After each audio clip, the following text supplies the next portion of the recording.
Student, তোমরা যারা ক্যালকাটা ইউনিভার্সিটির আন্ডারে 5th সেমিস্টারের ছাত্রছাত্রী আছো এবং তোমাদের ইতিহাস সাবজেক্টটা এমডিসি কোর্স অর্থাৎ পাস কোর্সে আছে, তোমাদের জন্য আজকে ক্লাসটা খুবই গুরুত্বপূর্ণ। আজকে ক্লাসে তোমাদের সিসি 7 পেপারের 100% কমনযোগ্য সাজেশান নিয়ে আলোচনা করব। তোমাদের সিসি 7 পেপারের নাম হচ্ছে হিস্ট্রি অফ মডার্ন ইউরোপ 1780 থেকে 1939। কি বললাম? হিস্ট্রি অফ মডার্ন ইউরোপ 1780 থেকে 1939, এটা হচ্ছে তোমাদের সিলেবাস। এবারে তোমরা 100% কমনযোগ্য সাজেশান দেখে নাও।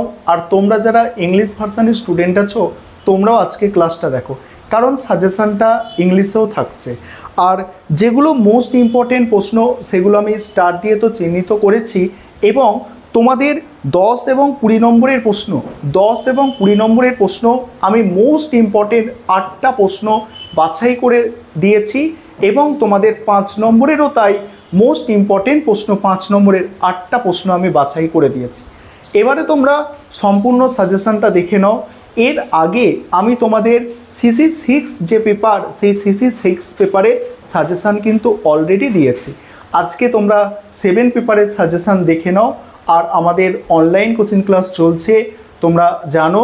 তোমরা যারা অ্যাডমিশন নিতে ইচ্ছুক যোগাযোগ করবে, এবং তোমরা যারা স্টাডি মেটেরিয়াল পারচেস করে পড়াশোনা করো, তোমরা চাইলে স্টাডি মেটেরিয়ালও পারচেস করতে পারো। চলো আজকে তোমরা সম্পূর্ণ সাজেশানটা দেখে নাও। এবারে তোমরা সিসি 7 পেপারের সম্পূর্ণ সাজেশানটা দেখে নাও। তোমাদের সিসি 7 পেপারের নাম হচ্ছে হিস্ট্রি অফ মডার্ন ইউরোপ 1780 থেকে 1939। তোমরা যারা ইংলিশ ভার্সানের স্টুডেন্ট আছো, তোমরাও আজকে ক্লাসটা দেখো, কারণ সাজেশানটা তোমরা ইংলিশেও পেয়ে যাবে। দেখো, এখানে প্রথমেই তোমাদের দেখো 10 নম্বর এবং 20 নম্বরের জন্য যে প্রশ্নগুলো তৈরি করতে হবে দেখে নাও। এখানে প্রশ্নের সংখ্যা অর্থাৎ আমি 15টা 10 নম্বর বা 20 নম্বরের প্রশ্ন রেখেছি, তবে যেগুলো মোস্ট ইম্পর্টেন্ট প্রশ্ন 8টা 10টা মোস্ট ইম্পর্টেন্ট প্রশ্ন আমি শেষে বলে দেব। দেখো, প্রথম প্রশ্ন হচ্ছে ফরাসি বিপ্লবে দার্শনিকদের অবদান কতটা তাৎপর্যপূর্ণ ছিল, অর্থাৎ ফরাসি বিপ্লবে দার্শনিকদের অবদান লেখো। পরের প্রশ্ন ফ্রান্সের সন্ত্রাসের শাসন এর একটি মূল্যায়ন করো। নেক্সট আছে দেখো, ফ্রান্সের অভ্যন্তরীণ সংস্কারের ক্ষেত্রে নেপোলিয়নের সাফল্য মূল্যায়ন করো। নেক্সট হচ্ছে ফ্রান্সে সংবিধান সভার কার্যাবলী আলোচনা করো। তারপরের প্রশ্ন ইটালির ঐক্য সাধনে গ্যারিবল্ডি ও ক্যাভুরের ভূমিকা। নেক্সট জার্মানির ঐক্য প্রসঙ্গে পাসিয়ার ভূমিকা আলোচনা করো। নেক্সট হচ্ছে দেখো, ব্রিটেন ও মহাদেশীয় ইউরোপের শিল্পায়ন প্রক্রিয়ার মধ্যে পার্থক্য।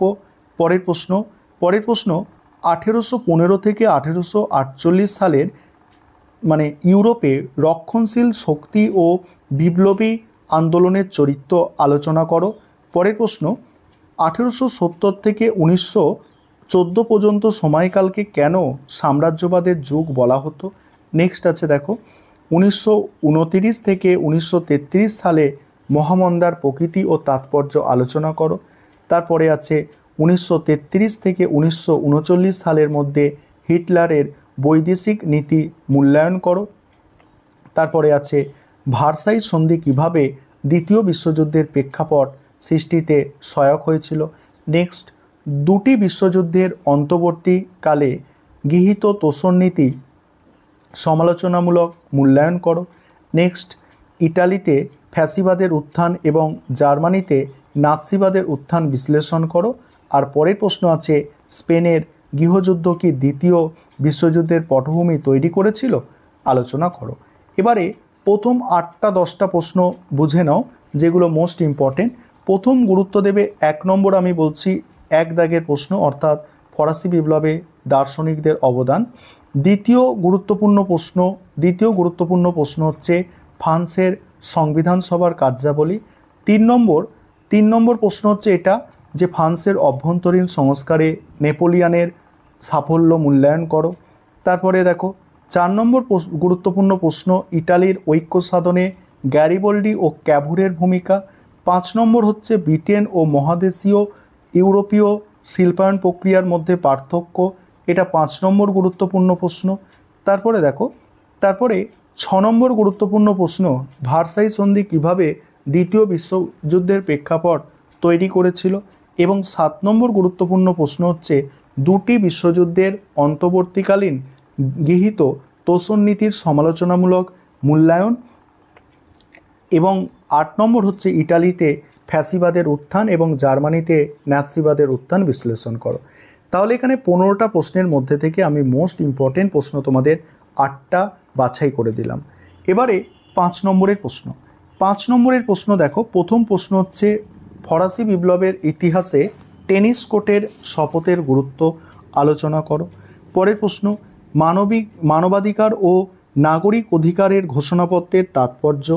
ফরাসি সংবিধান সভা কীভাবে ফ্রান্সের চার্চ সমস্যার সমাধান করেছিল। নেক্সট আছে দেখো, সন্ত্রাসের শাসনের সংক্ষিপ্ত মূল্যায়ন করো। পরে ফ্রান্সে 1830 সালে জুলাই বিপ্লবের প্রেক্ষাপট বিশ্লেষণ করো।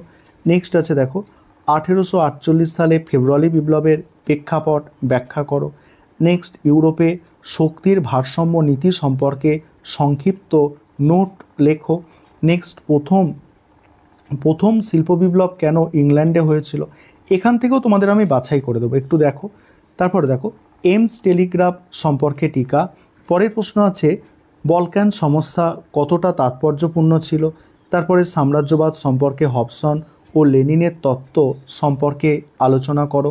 তারপরে আছে দেখো, নাৎসি সোভিয়েত আক্রমণ চুক্তি সম্পর্কে সংক্ষিপ্ত টিকা। পরে আছে ইটালিতে ফ্যাসিবাদের উত্থান সম্পর্কে আলোচনা করো, সংক্ষেপে আলোচনা করো। এবারে দেখো, এখান থেকে মোস্ট ইম্পর্টেন্ট প্রশ্ন দেখো, 1-এর দাগের প্রশ্ন অর্থাৎ একটা প্রশ্ন বললাম এখানে দেখো। তারপরে 2-এর দাগের প্রশ্ন 2টো বললাম। 4-এর দাগের প্রশ্ন 3টে মোস্ট ইম্পর্টেন্ট বললাম। 5-এর দাগের প্রশ্ন 4টে বললাম, 5-এর দাগ বললাম। 5-এর দাগ, তারপরে হচ্ছে 8-এর দাগ, তাহলে কত হলো, 5টা 6টা হলো, 6টা বললাম এখানে। তারপরে দেখো, তারপরে 7টা, 11-এর দাগের প্রশ্ন হলো 7টা, এবং এই 13-এর দাগের প্রশ্ন মোস্ট ইম্পর্টেন্ট। তাহলে এখানে 5 নম্বরের প্রশ্ন 8টা আমি বলে দিলাম। এবারে তোমরা যারা ইংলিশ ভার্সানের স্টুডেন্ট আছো তোমরা দেখে নাও সাজেশানটা। আমাদের ইংলিশ ভার্সানেও স্টাডি মেটেরিয়াল রেডি আছে, তোমরা চাইলে ইংলিশ ভার্সানেও স্টাডি মেটেরিয়াল পারচেস করতে পারো। তবে আমাদের ইংলিশ ভার্সানে কোনো ক্লাস হয় না, তোমরা কেবলমাত্র স্টাডি মেটেরিয়াল পারচেস করতে পারবে। দেখে নাও সাজেশানটা, তোমরা দেখে নাও।